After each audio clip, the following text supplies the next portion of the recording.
Well, the Minneapolis Police Department's non-fatal shooting unit appears to be off to a good start. The FAST unit, or firearm assault shoot team, has been investigating cases since March.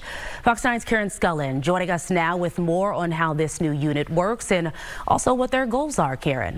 Well, Simone, when MPD staffing numbers dropped, that forced their non-fatal shooting unit to combine with homicide. That was back in 2020. So shootings with a surviving victim actually didn't get the attention that murders did, especially if the victims were uncooperative. Well, now that's changed. The department's FAST unit, or firearm assault shooting team, responds to non-fatal shooting scenes and treats every case the same way a homicide would be treated.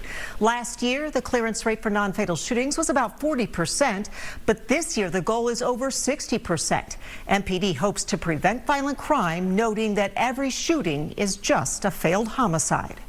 The reason it's important is because we know that people aren't just doing one shooting and then they're never shooting again. We know that by the NIBIN, the fingerprint on the bullet casings left on the scene. We have NIBIN reports that come in that show guns are linked to 4, 5, 6, 12. I just saw one that had 16 different incidents.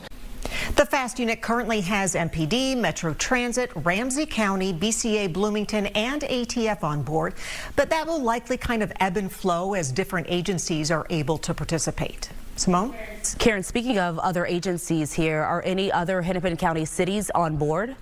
Well, actually, Lieutenant Schroeder said all of them. It's just a matter of whether they have the staffing to loan a couple of investigators to the unit. What they do, though, is have a bi-weekly meeting for intel sharing. Who's looking for who, or a car they may be looking for, that kind of thing. They want to be part of this because a lot of Minneapolis crime spills over into the surrounding cities in some way, so there's a benefit to all involved.